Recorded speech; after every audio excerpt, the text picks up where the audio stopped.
23 after the hour is social activist Dick Gregory. Number to call to reach him, 800-450-7876. We're connecting the dots here. We're talking about Minister Farrakhan and the Million Man marches that he held in Washington, D.C.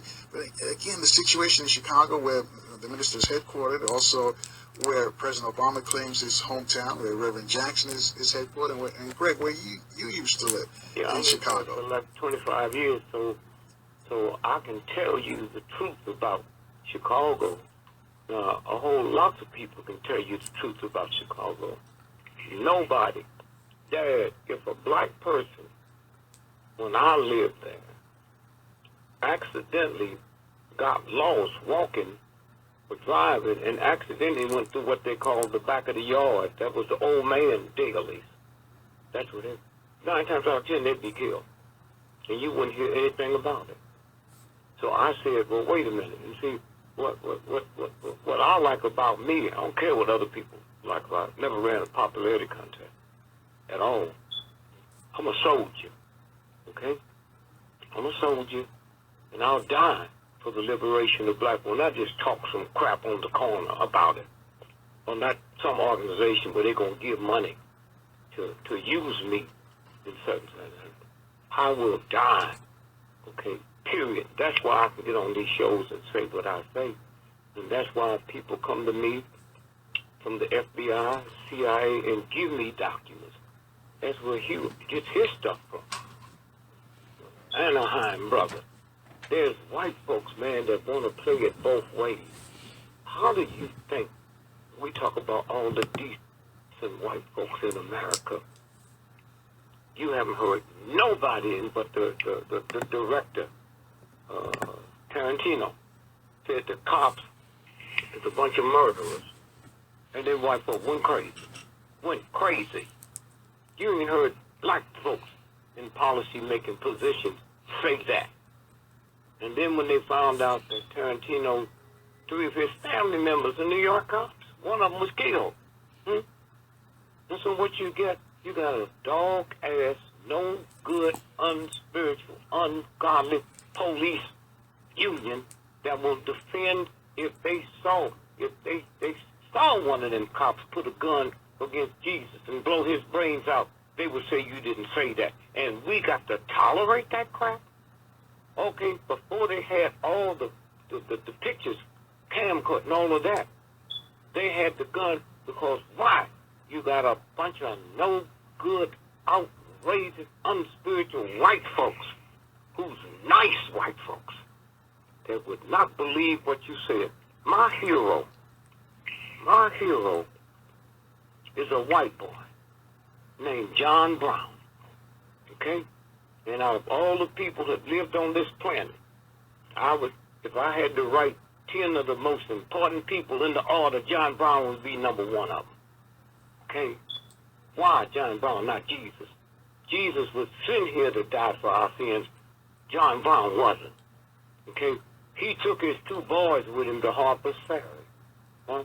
You know, most black folks listening to what we saying now have never heard of Harper's Ferry or what it was. Harper's Ferry is where the United States government, that was the munitions area. They made all the guns and all the ammunition. And that place was guarded 24 hours a day by 4 divisions of Marines, okay? And he went in there with 26 people. 5 of them was black.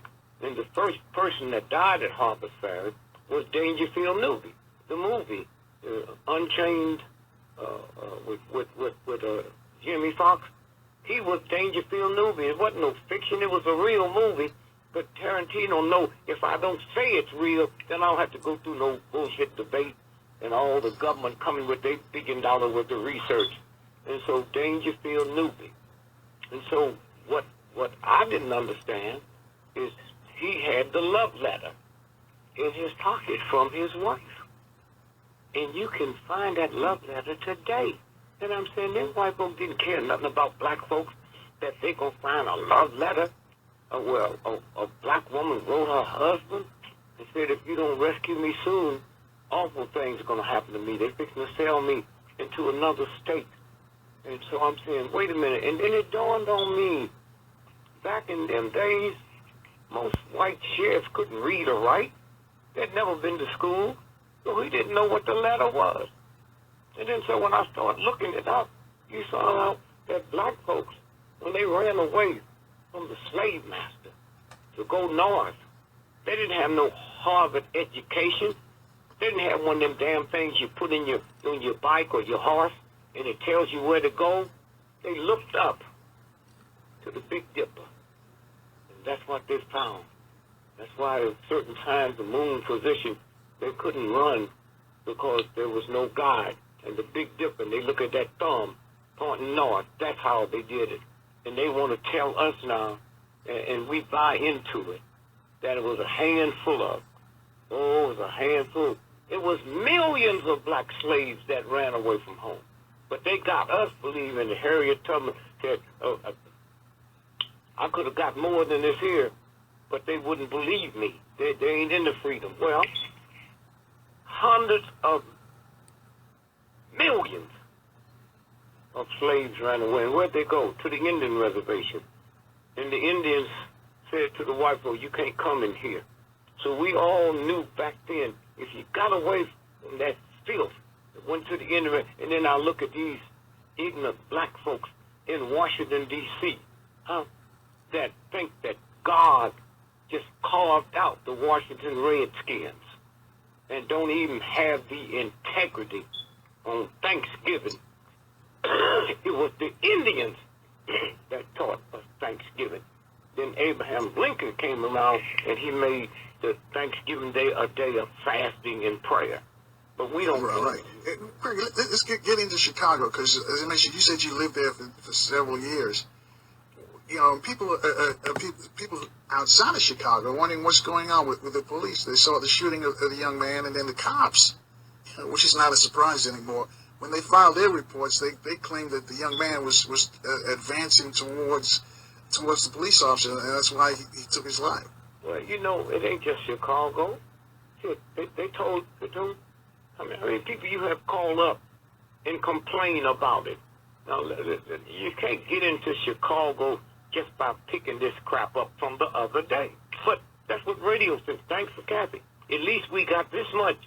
But that just gives you enough to confuse you. You know something's wrong, but you got to go back. The Guantanamo Bay, the guy who taught how to do that nasty stuff is a Chicago cop, okay? A Chicago cop was the #1 person on the planet. And all you can do, you can Google it, it's out there. Meet the Chicago cop who brought America's brutality to Guantanamo. He's the one that taught all that stuff. And then when he was through with it, he went back to Chicago. He was the ones that would torture these black folks, experimenting. How do you make this work? How do you make this work? And those of them knew what was going on. Daily knew what was going on. The police department knew what was going on. There was a time. Hold that story there, Greg, because we want to hear about this police officer in Chicago with the waterboarding and that kind of torture stuff that goes on at Guantanamo.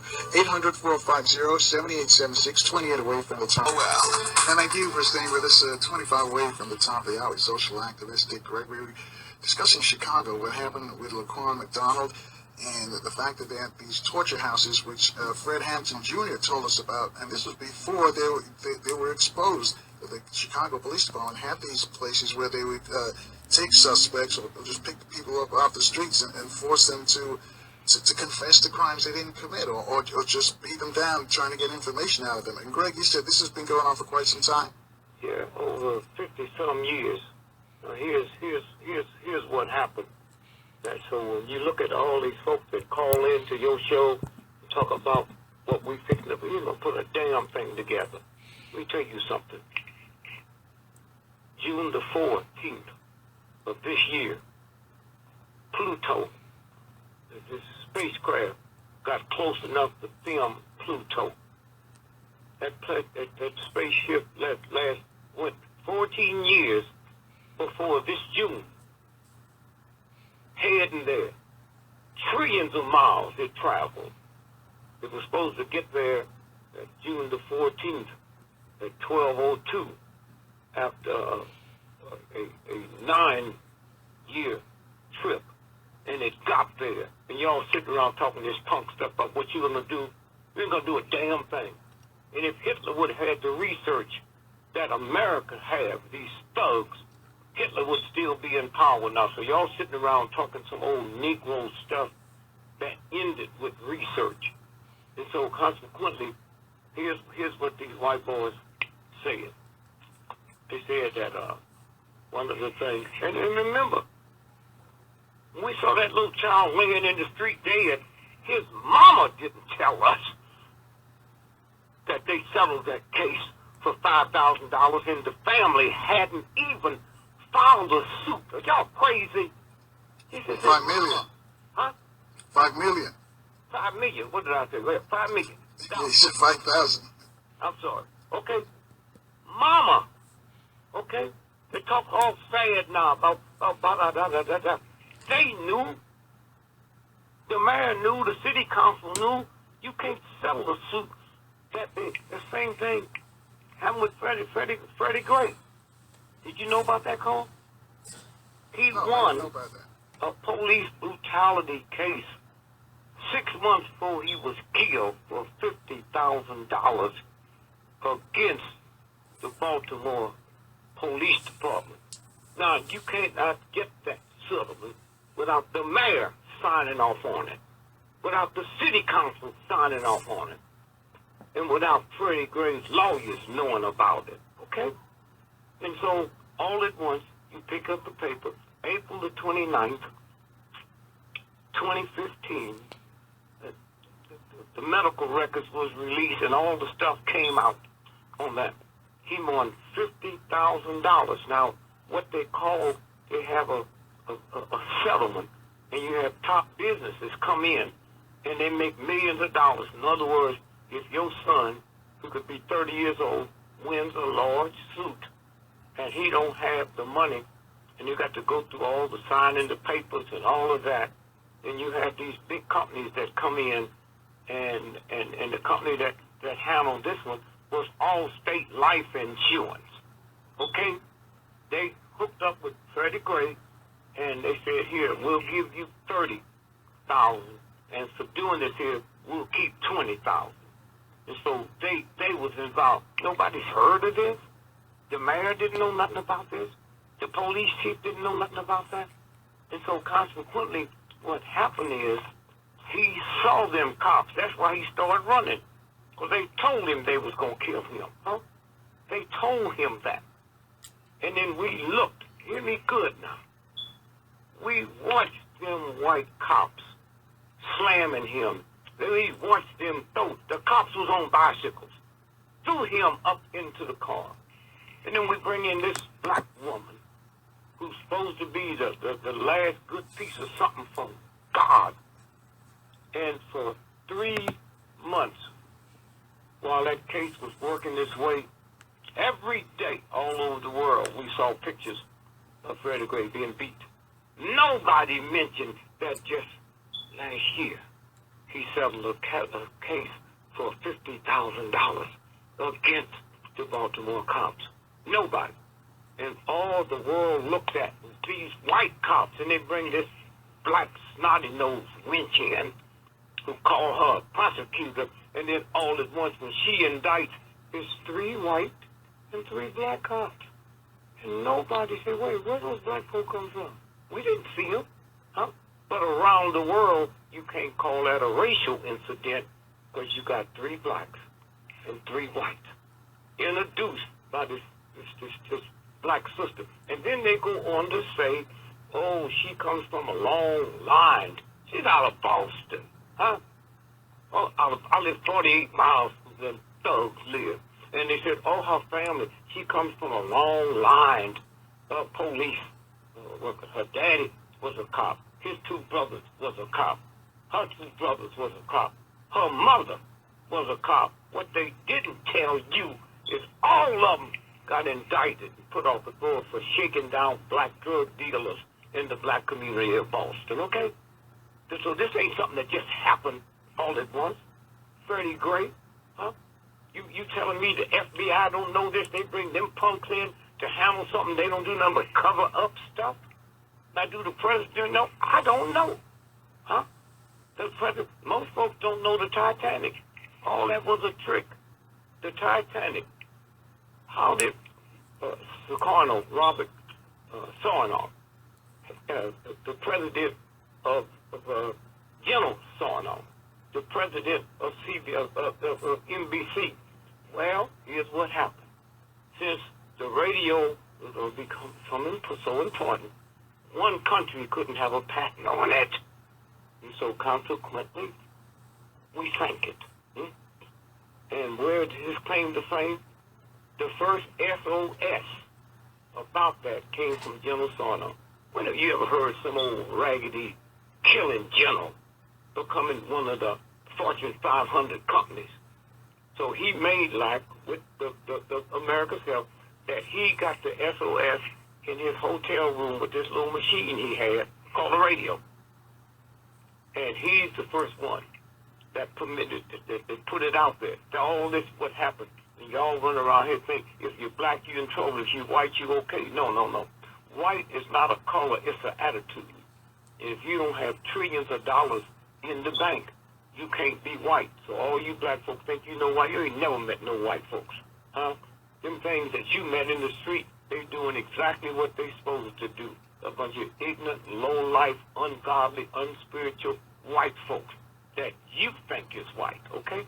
And so consequently, when they came up with the Pullman Porters, this was Richard Pullman out of Chicago, white boy.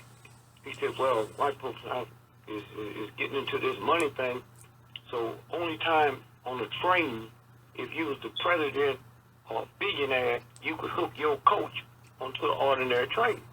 So then they said, no, there's a whole lot of people can afford it, but they don't have the money to buy their own train. And so Richard Pullman went down south. It was the turn of the century, right in the midst of slaves being freed. Right. Hold the story right there, Greg, about the Pullman Porters. I'll let you finish on the other side. We got to take a quick break. 800-450-78. Thank you for staying with us 13 away from the top of the hour. To remind you that the leader of the Abyssinian Baptist Church in Harlem, the Reverend Calvin Butts, will join us later. Get his views on how to expand the Black Friday boycott. Dr. Butts also talked about the role of the black church. You know, a lot of attention was brought when some of those black church leaders met with Donald Trump. We'll get Reverend Butts' feelings about that. Also coming up momentarily, Greg's partner, researcher, Brother Darrin Muhammad, is going to join us and connect the dots to some of the things that Dick Gregory is speaking about. But let's go back to Dick Gregory now. And before you tell us about the Pullman Porters, how all that started? Yeah, so what happened is, during Reconstruction, Richard Pullman out of Chicago, he said, now, we got to go south and look for Negroes, just been released from slavery, 6'3", nice smile, white pearly teeth. And that's what he did. And about 90% of all your Pullman Porters in America died millionaires. About 99% of their children went to college. Why? Because they was with real white folks who looked at me as being invisible, okay? So they would say anything around an invisible person. And we knew what stuff was going to be tricked. We know what stock market stuff, and they came back in the community and told us Thurgood Marshall's father was a Pullman Porter. Now, the way the universe worked, y'all be locked up in all this crap, talking about Jesus, this and that. That's just cool. But let me tell you something. The one that put this thing together is the universal God. Huh? And in trillions of years of us being here, I'm talking about people that God ain't never made a mistake and put my thumbnail where my eyelashes should be. Okay? Here's the Pope came here, 3 weeks ago, and you saw the greatest example of white supremacy in your life. Why?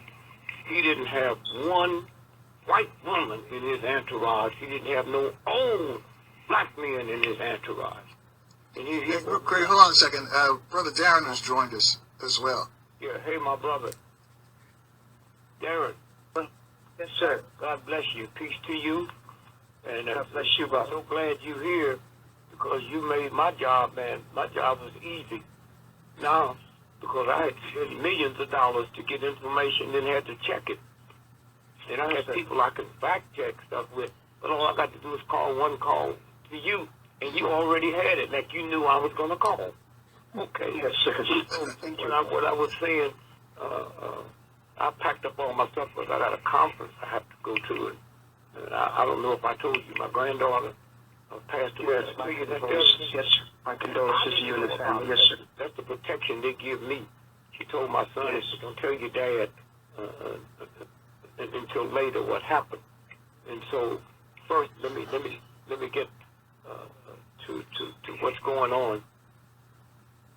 The time we've been talking this morning, 81% of all people in America who have OD'd from drugs is white folks. Mm-hmm. But they shoot this stuff like it's black folks. It is white folks. The number one drugged out state in America is Vermont. Did y'all hear me? Mm-hmm. It's 99.9% white folks. See, this boy we dealing with, this maniac, can you believe with the 13th, 14th, and 15th Amendment, black men legally had the right to vote when that white boy's own mama didn't have the right to vote. Did you hear me? This who we dealing with. And y'all think y'all dealing with these little old ignorant redneck punks that'll call you nigger and all that. And no. Here's what it was like. They wouldn't let me vote. But legally I had the right to vote with the 13th, 14th, 15th Amendment. His mama didn't get the right to vote till 1921. This is his mama, his daughter, his wife, his girlfriend. That's who you dealing with. And when you understand who you dealing with, then you know all this old lolly stuff y'all be talking about. Darrin, you know about the 1.5 million black men that's missing, right? Yes, sir. Okay, now y'all sit here and talk about we're going to do this here, we're going to get the money to open up this here, and then they come back and they tell us right after that, oh, we got a cousin planet. Remember that? We think it sustains life. It has water there, and it's fit to live on. Now, is that where the 1.5 million black men is missing while y'all sitting around here talking about what companies you're going to open up? You ain't going to do a damn thing, because they will blow you away, because you're nothing but a bunch of punks, you scared, huh? The universe put us here to heal the planet, and we came and joined the planet. The CIA, let me tell you what Hoover did, and then I need to ask you something there. Here's what Chicago Tribune, March the 9th, the 10th, 1987. Front page, FBI memo used mob to kill Dick Gregory. They didn't say that they talking code against Dick Gregory. The late J. Edgar Hoover ordered the Chicago office of the FBI to develop measures to neutralize, that was their word for kill, black comedian Dick Gregory, and suggested they use a measure by telling the mob, La Costa Nostra, that was at a time when the FBI claimed they didn't exist, about what Gregory's been saying about calling them a bunch of low-life, dirty, no-good snakes, and they make heroes out of them, the Godfather. 5 different sections to that, and they build them up like they were some special sent here from God, okay? This is what they, and every one of them thugs, everybody, when me and Mark Lane was one of the major forces in getting Congress to investigate the Kennedy King assassination. Now, let me tell you a little secret. We didn't care nothing about Kennedy, but we knew the racist Congress wouldn't appropriate the $5 million to investigate the King unless we called it the Kennedy King assassination investigation, okay? And we knew that. And so consequently, me, who ain't never smoked a reefer in my life, okay?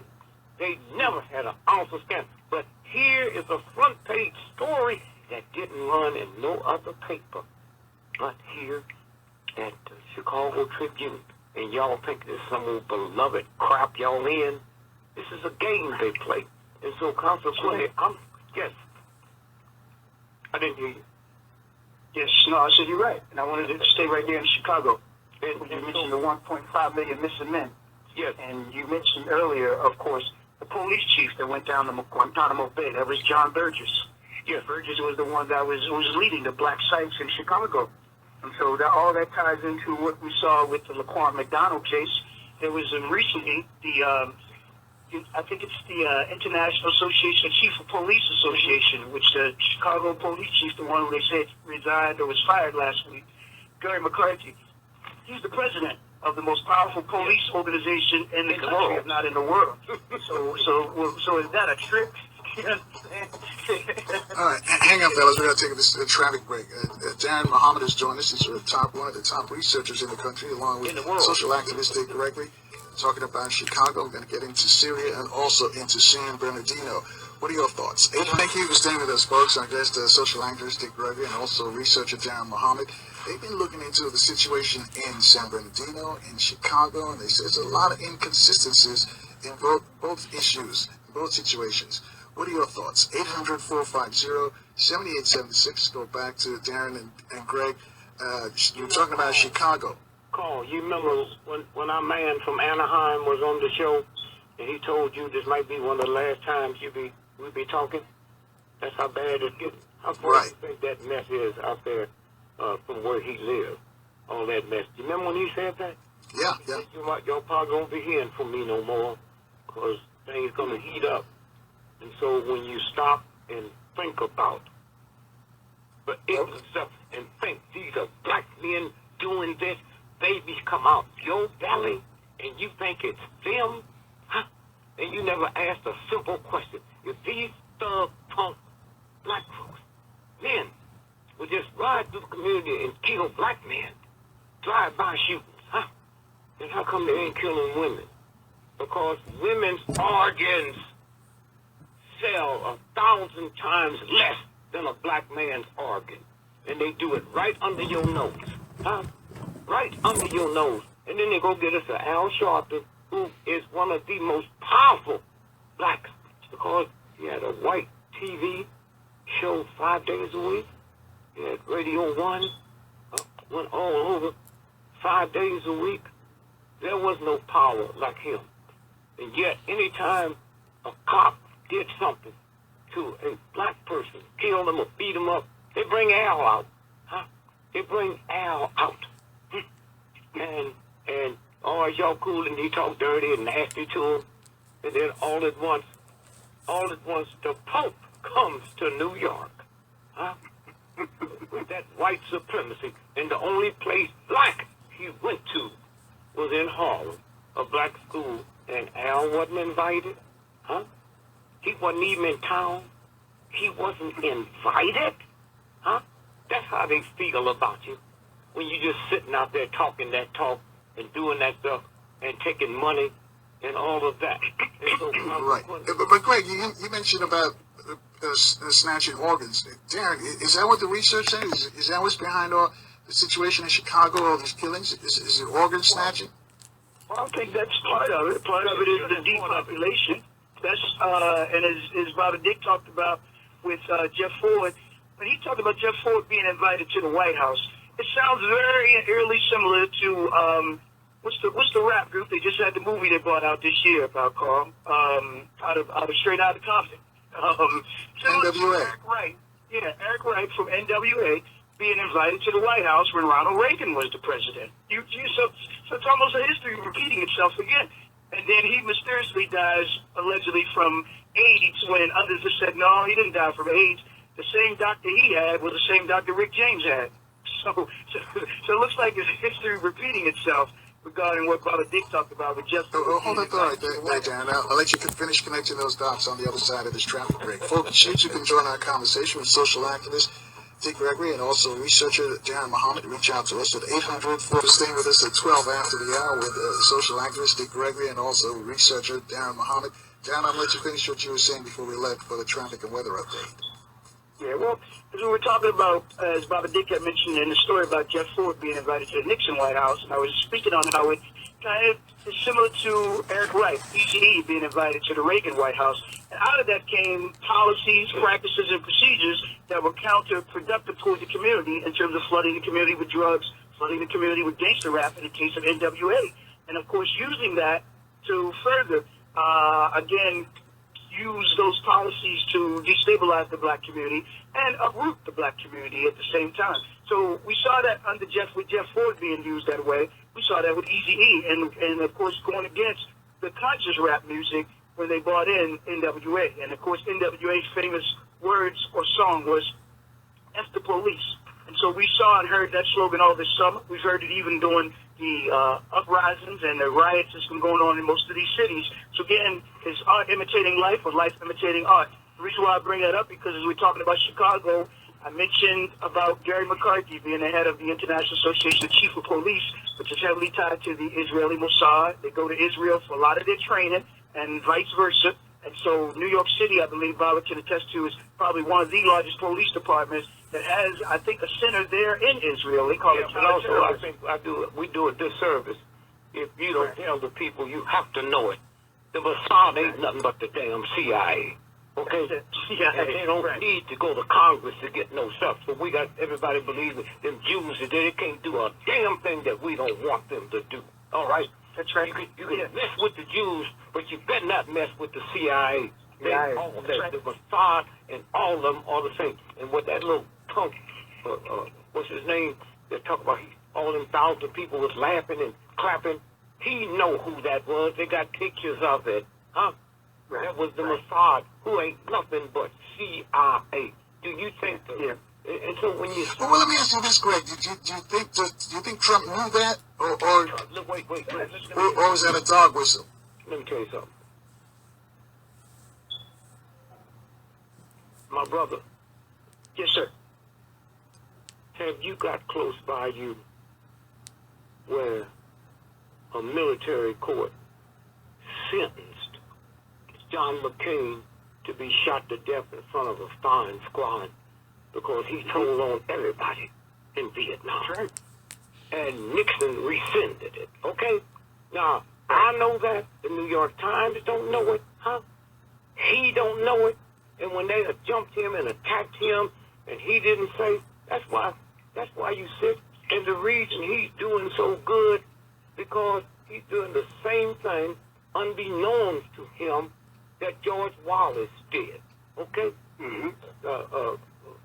I know, you know, in the early 60s, Johnny Ford, the mayor of Tuskegee, you know that, right? Anybody? Yes. Okay, you know he's married to a white woman, right? Right. You know that white woman was George Wallace's sister's daughter, huh? Okay? Right. So y'all run around with all this crazy stuff that ain't leading nowhere but to your death. Now, let me just call off a name. You know, I shouldn't do this to you, but you heard of? I'm not talking to you. Called Dr. Gallo, black man. Yes. Gallo. Out of San Diego. Huh? No, Gallo here in Baltimore, I'm talking about a black man that got a patent for the cure of AIDS. Huh? And all you got to do is call the patent company. The number is 464-7773. Okay? Mm. All right?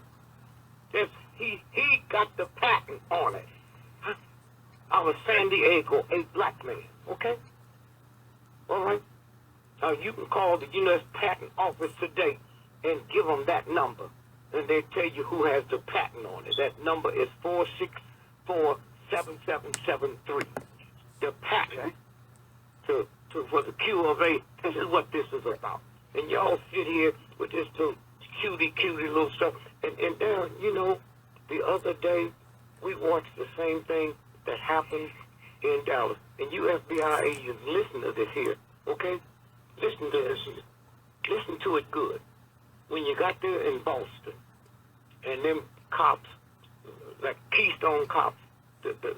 In Boston, you can drive 10 minutes and be in another city, another police. So them cops got to talking, and then all at once they said, okay, as of 12 noon today, no more FBI is coming in to take over. Remember the two agents there? Two FBI agents, right. They went in and took over the investigation in Boston. And what happened to them? They say they died in a train and a helicopter. And this old punk FBI agent out there now, when somebody slipped and said the wrong thing, and he said, oh, well, as of today, this is an FBI investigation, and how long will he live? Huh? That's right. Yeah, because all of the witnesses said it was a drill that was taking place. It was a drill, like in Boston, you know. Right. But in San Bernardino, they said it was a drill. One woman said she wasn't scared because she just thought it was that same drill that the government had going on for the last 2 days. That's right. That's right. Now let's go back to some common sense for a minute. Christmas party. All you folks out there that's ever been to a Christmas party. You take your camera with you. Can you take pictures? When he went in that building where he worked, he was making $17,000 a year in one of the poorest areas in America. And that damn place been bankrupt twice. Okay, now watch this now. Are you telling me all them people in that room at a Christmas party, none of them had cameras?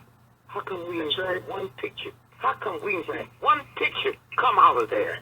Here's another thing too, Greg. Well, why is the Christmas party so early, the first week of December? It's usually, Exactly. A few weeks closer to the holiday. The government had other things to do. Now he leaves there, and he goes somewhere. 3 hours later, there's a shootout. Huh? 3 hours later, he could have been in Mexico, man. You know how close Mexico is. All at once, he in the same car. There's a shootout, and Darrin, which one was it they shot in the throat to make sure they couldn't talk? That was Sarnoff. That was the one they put on trial. The one that Dokar Sarnoff up in Boston shot him in the throat so he couldn't talk. Now watch this here. You go back. When that mess broke out in Boston, Putin's office said, we got in touch with the president. Remember that? Yes. Now, let me tell you something. The head of a major country cannot call the CIA because we don't know if they plotting or overthrow. So protocol, you would call the president. He said he got in touch. What's the underwear bomber? Don't you remember his daddy said, I got in touch with the CIA main office in Nairobi and told them about my son, and they never got back to me? Huh? Okay? So y'all go ahead and have fun, but have fun quick, because recess is just about over. The stuff they run down on you. And I'm going to say this again. The patent number for the cure of HIV is the United States Patent Company. It's 4647773. Okay? All right, hold that thought right there, Greg. Got to step aside for a couple of minutes. Thank you for rolling with us at 24 after the hour with social activist Dick Gregory and researcher Darrin Muhammad. And we're talking about what happened in Riverside. A lot of eye-connected dots in Riverside, and Brother Darrin and Dick Gregory putting them together. Also in Chicago, some stuff going on, folks, that we don't know about. So I'm just talking about Chicago now. The feds are going to investigate the police, and then late last night, the mayor, Ron Emanuel, is assigned a person to investigate police complaints. I hate jumping from subject to subject with you guys, because that's what we'll be going to do. But how much was a cover-up going in there? Let me say something to you. All the stuff you've heard today that's been going on for 50 years. Jeff Ford couldn't read or write, but it's a dumb, stupid, ignorant little punk. He gets a first-class invitation to Nixon's inauguration, sitting down on the front row. Huh? Okay? We just said that John McCain was sentenced by a military court to die before a firing squad because he told on everybody. And one of the generals he talked to was General Giap that wrote a book called People's War, People's Army. He was the general that led the North Vietnamese army that ran us out of there. And then something else just on the side note. How all these soldiers, we up to now, they lying, 47 soldiers commit suicide every day. Okay? Now we got all these hospitals, all this money, all this research. Every day. 47. Now we over there with some petty little poor folks. How come they ain't committing suicide? They was at the same war. They heard all that noise. What John McCain did, his daddy was an admiral. I got pictures of him laying in the hospital with his leg broke, a cast all the way up to his hip. So he said, General Giap, he said, if you all take me out of here and take me back to Hanoi and give me the same treatment y'all would have, I tell you everything.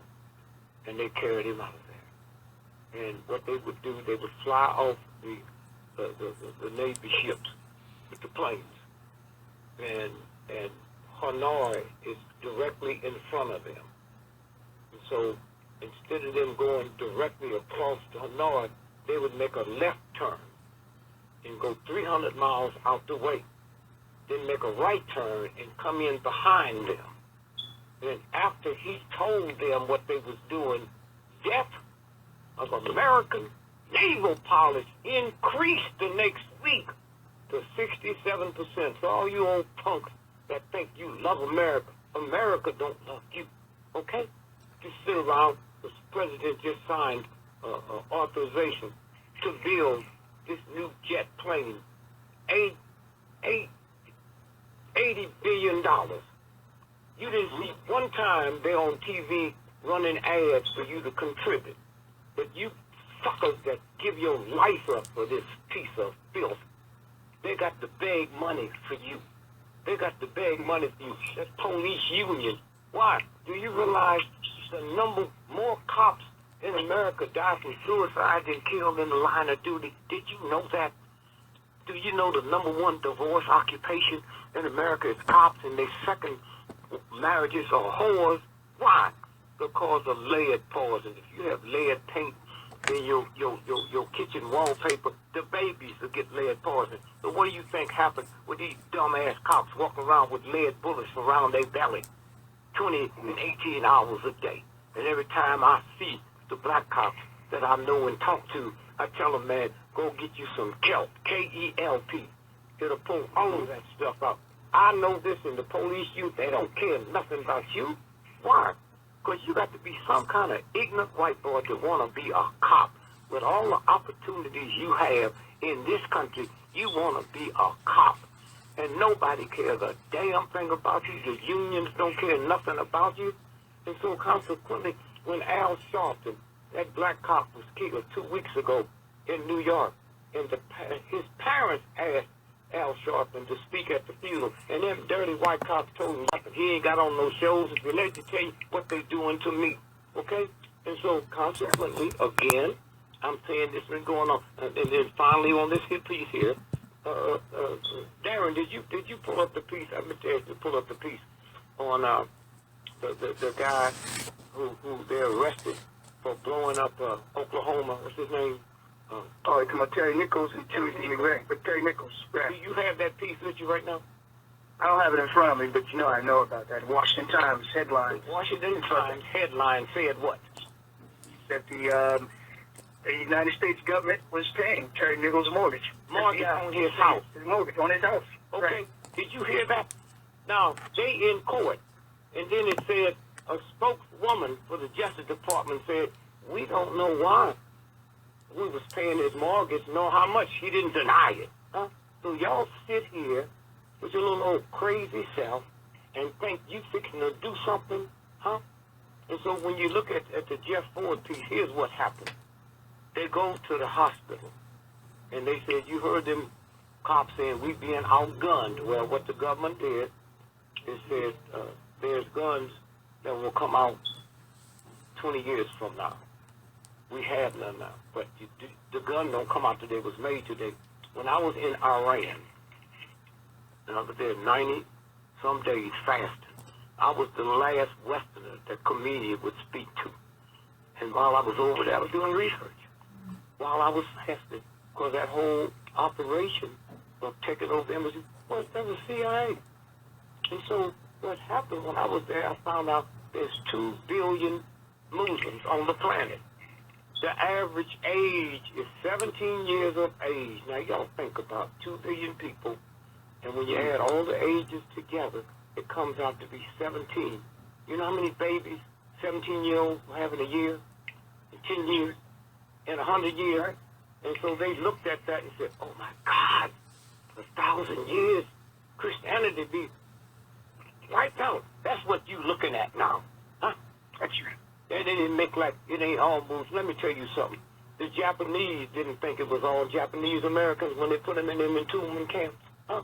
Right. When they put them in them internment, that's what they doing. That's why these festers, them thugs in Congress don't know what's going on. The president probably barely just knows what's going on. You look at that crap in the University of Missouri, okay? You couldn't be no more racist than that school. And yet and still, the most racist person in most of your colleges is the football coach, a white football coach. Why? Because he got Negroes that talk to him like he ain't never been talked to before, and ain't nothing they can do about it because they'll outrun God with a football. They hate him. So now you telling me, here's what he said. He said that I joined.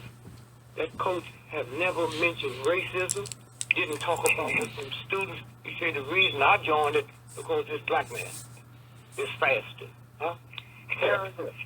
Who was that black man they was talking about? We ain't heard no more from him. His name escapes me right now, but I know his daddy is one of the bigger executives. Union Pacific. The Union Pacific.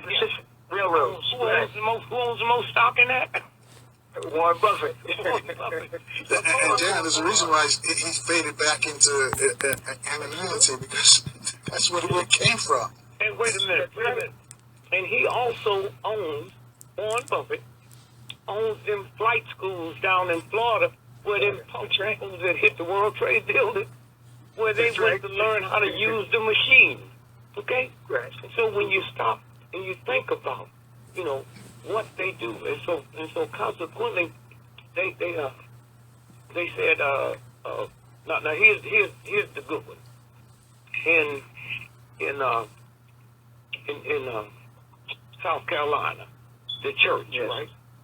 Now, right. How many of y'all knew, if you hadn't been listening to black radio, that church in South Carolina where the 9 people was massacred, that's where they invented Juneteenth. June the 15th, 16th, and 17th. How that ignorant white boy that never finished grade school happen to know if I hit him on the 17th, that's the last day of festivity of Juneteenth? How that little redneck know that black folks have prayer service on Wednesday?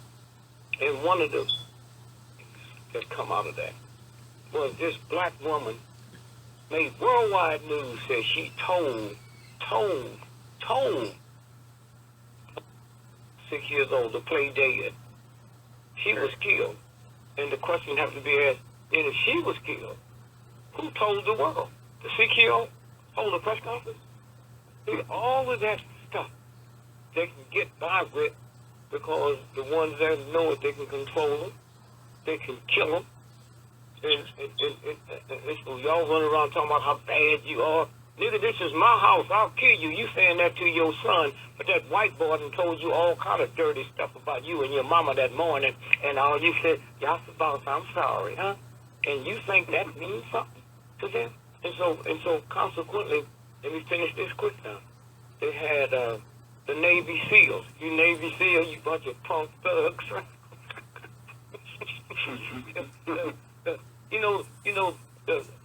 The military branch that has the most homosexuals in it. Everybody say the Navy. No, the Marines, man. Marines. Don't they call them leathernecks? You ain't see no leather around their neck. That was the symbol. Them white boys in the 60s, man. You couldn't go to New York without seeing them real gays, man. all them leather outfits and everything. And so consequently, you know nothing, black folks. Huh? You opted for education over liberation.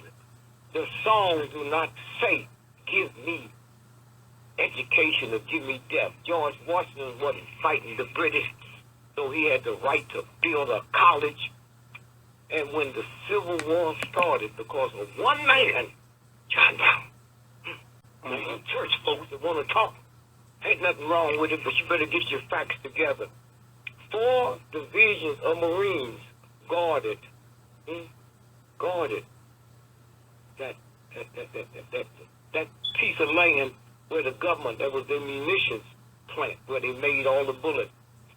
He went there, that white boy went there with 26 people, 5 black. And they held off 4 divisions of Marines for 6 days. Now, you want to talk about God. I'm not talking about the Catholic Church or the Baptist Church. I'm talking about the real God. Held them off. And when the war started 18 months later, it was because of one white man named John Brown. And let me tell you what let's get back to what happened in San Bernardino. No, because you mentioned let's do that. I'm trying to tell you now. Yeah. That white boy, his 2 sons died. He didn't live in no black neighborhood. White folks couldn't even belong to the organization. That's what's wrong. They don't even know it. They're not even aware of it. And that's why I said before we took that last break, huh? That when you look around at the brothers, you couldn't read. Abraham Lincoln loved him, man. Okay? He couldn't read, taught himself how to read, taught himself how to write, and died a broken-hearted man because he couldn't belong to those organizations with them white folks that's willing to die. And when the Civil War started, the soldiers wasn't singing, God bless America, America the beautiful. The soldiers were singing, John Brown's body is a molded in the grave. John Brown. That's what they were singing as they was marching to go to battle. Huh? And then here's what he told them as he walked up to get the rope around his neck. They said, nigger lover, what you got to say now? And he said, all I got to say, if I was doing what I'm fixing to die for the benefit of old white men, I'd be your hero. And then they put that rope around his neck. He said, oh, by the way, I talked to God last night. I want y'all to hear this. I talked to God last night. And God told me to tell you, you have missed the last chance of liberating the Negro with no blood. God told me to tell you the black slave will be liberated, and it'd be the biggest bloodbath in the history of the planet Earth. I couldn't understand what he meant. And then that's the only war that's ever been fought on this planet where both sides, the North and the South, they top echelon, went to the same school, West Point, and they know each other's strategy, okay? Okay? And the reason, yep. I was going to say the reason why that's what it's about. So y'all can sit here and play your games if you want until you billionaire. There's a handful of you billionaire and millionaire white folks, black folks. And let me tell you about that money. You take $1 million and change it to 1 million seconds, you got 13 days. You change $1 billion into 1 billion seconds, you got 32 years. Nobody want to be a millionaire but some old black punk. That ain't no money. Huh? Now we're speaking with social activist Dick Gregory and also researcher Darrin Muhammad. And Darrin, earlier Greg had said that the San Bernardino, the suspects in San Bernardino, he said the female, they showed pictures of her with a handcuff. No, I didn't say that. I said the cop said that in the back of the trunk when they opened the door, she was handcuffed. Okay. And then there was a picture of the male, the husband, I guess, and he seemed like he was handcuffed. Did you see that picture? No, I didn't, because I've been traveling, but I'm sure. But my brother there sitting there. Darrin, did you see that picture? Down, and then we can get into the other. No, I got to be honest. I haven't seen it. In fact, I'm really. This probably today is when I'm going to probably really, I think, dwell more into San Bernardino in depth, looking at everything that's come out. But I really haven't. I've been traveling. You look at San Bernardino and don't look at everything else. At the primary. Dr. Carson, Ben Carson, his claim to fame is he separated two Siamese twins. Right. He wasn't even in the room when that operation took place, okay? Did y'all hear me? Ain't it funny? For 5 months he been out there running, and he ain't never on no press has ever mentioned that his claim to fame is he's the first doctor to separate Siamese twins at the head. Huh? He wasn't in the room. Now here's what you do. You're going to have to go to Harvard, this ghetto. If he didn't do that, and if he did do it, how come he's never been nominated for a Nobel Prize in medicine? Are y'all crazy? I didn't say get it. Right. They were nominated. They're going to have people nominated for the Heisman Trophy. It might be 10, it might be 4. Only one of them going to get. He's never, ever, ever been nominated. And he's never meant. You ain't heard him talk about it. You ain't heard Trump and them talk about it because they know it never happened. That operation was performed on a black man from South Africa at Johns Hopkins. And they said, well, we got to get a nigger in here so people won't start saying we experimenting on him. That was his job, huh? And hope he gets to be, I'd like to see him and Trump president because America deserved them two punk thugs, okay? Deserved it. That's what it was. And lastly, let me just say to you, watch this now. Now, I already told you there was I'll be too good to y'all. I told you there was a patent to cure AIDS, and all you got to do is call the patent office. But you ain't going to do nothing. You're going to go get you another sweet potato pie. But listen, here's what you need to do. The Wall Street Journal. The Wall Street Journal. One of the #1 financial documents in the world. The Wall Street Journal. On November the 7th, 68, I ran for president November the 4th, 68. Tuesday, Wednesday, Thursday, Friday. 3 days later was Friday. Headlines, Wall Street Journal. Election computers goof gave Gregory 9 million votes. Did you know they had to shut all them multi-billions of dollars worth of computers down that night because it showed Dick Gregory as president designate? I got 5 million votes, 9 million out the state of Pennsylvania. Did you hear me? Did you hear me? Some inaccurate data got them, and then they went on and had to shut the computers down, and then Cronkite said, we don't know. After the error, wasn't no error. They were supposed to hook up the machine for Nixon, and they messed up, and they gave it to me. That's what y'all looking at in your America the Beautiful. This piece of doo-doo y'all go to war and die for. And you too ignorant and too dumb and too ungodly. Huh? Black folks talk about thou shalt not kill. You got a gun and a Bible in the same house. What kind of fool are you? Huh? That's white folks trained to that, okay? And so again, I'm saying, pull it up. The whole pulpit and no other newspaper ran it. And so that's what you're looking at in Chicago with Jeff Ford and them. They would let them know. They would let them know when the train is going to wreck. Okay? I found out about it before then. The big train is going to wreck in Southern Illinois Tuesday, such and such a time. I said, y'all alert the boys? Yeah, that was the Blackstone Rangers.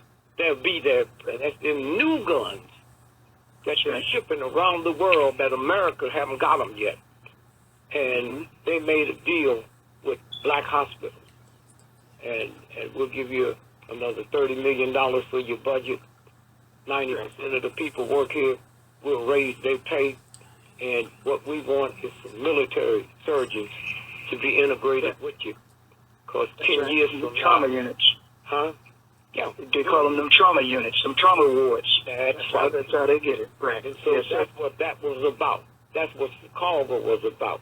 And then if you look at that youngster running through the streets there, go back and look at it. There's 4 other police cars parked right next to that punk that's doing the shooting. They weren't shooting. Now, he thought his life was threatened, and I'm a cop standing right next to you, And I didn't think my life was threatened. Huh? He shot him 2 times. You saw him hit the ground. They can show you black folks anything. Huh? You saw him hit the ground, and then he shot 14 other times. Now, where that cop learn how to shoot so good? 16 bullets, 16 hits. And when he hit the ground, to find them first 2, them other 14, you didn't see him move. If you took a mattress and put out there, the mattress would jump. If you took a dead elephant and put out there and kept you, it would move. How come he wasn't moving, or was he dead before he got there? Is that what the tape was about? Huh? And then right next to that, what is it, Burger King? Burger King and the Dunkin' Donuts came in there and took the film. And when they brought him back the next day, 17 minutes was missing. Huh? Yeah. And Some said 88. I didn't hear what you said. Some said as much as 88 minutes was missing. Oh, yeah, that it was the Dunkin' Donuts and the Burger King. They talk about the Burger King, but they don't talk about the Dunkin' Donuts. That's right. And they've been sitting on them tapes for almost a year. And even though you had the lawyers tied to the University of Chicago as well, these 2 lawyers, but they filed Freedom of Information to have that videotape released. They've been sitting on it. It's been released since at least May. And you just had the International Chief of Police Association conference there. The president was just there. The Attorney General, Loretta Lynch, was there in October. And still, that tape was not made public until 2 weeks ago. Yeah, so nobody's asked why, which is really a year and a month. And the part they made public is the ones they want us to see. They still ain't put it together. First of all, let's close out with Dick Gregory and Brother Darrin. Guys, thank you for sharing all that information with us this morning. And Greg, again, our condolences on the passing of your granddaughter. Yes, our condolences as well. Thank you. Just let me say that we've been watching that for a long time. And like I said, every minute we've talked today, 81% of the overdoses this morning is white folks. It ain't a black thing no more. It turned the guns on them. And the number 1 drugged out state in America is Vermont. 99.9% white folks. This is who y'all dealing with. So when y'all be talking about what your plans are, and I just say this to you, this story never ran in an American newspaper. You heard it on this show. You heard it when Darrin told you about it. The massacre took place in the church in South Carolina on June the 17th.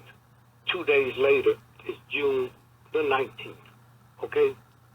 And here's the headline in the Daily Mail in London. Not in America. U.S. to fast-track $29 million to help Charleston shooting victims' family. Y'all crazy. They got killed. If you listen to that crap they say, on the 17th, 2 days later, the Justice Department fast-tracks a check 2 days later. That check was written 2 months before it happened. And here's what it says. Washington, June the 19th. The Justice Department will fast-track the sending of a $29 million check. So you black folks that think you in the know and think these smarters you hang out with, they don't know, huh? 29, that is $3.2 million per family. And you didn't hear it from the White House. You didn't hear it from an American newspaper, huh? The London, and then also in the what is it, Newsweek, Washington, which is a CIA trick, okay? That's what you left it with. You can't do a damn thing about it because you're scared. You ain't going to do nothing, you know, nothing. Had somebody call me up on one of these shows and ask me, Mr. Gregory, what do you think about these black children wearing their pants below their butt? I said the people that killed Christ didn't have their pants below their butt. Them priests that been ripping off little boys for 1,000 years, they didn't wear their pants below their butt. And them punks stand out on the corner selling drugs in your neighborhood where your grandmother, your grandchildren got to go to school, and you ain't gonna do a damn thing about it. But you'll go to war and kill innocent people that you don't even know. But your grandmother got to speak to drug pushers so she can go past that corner and get her medicine, okay? Wow.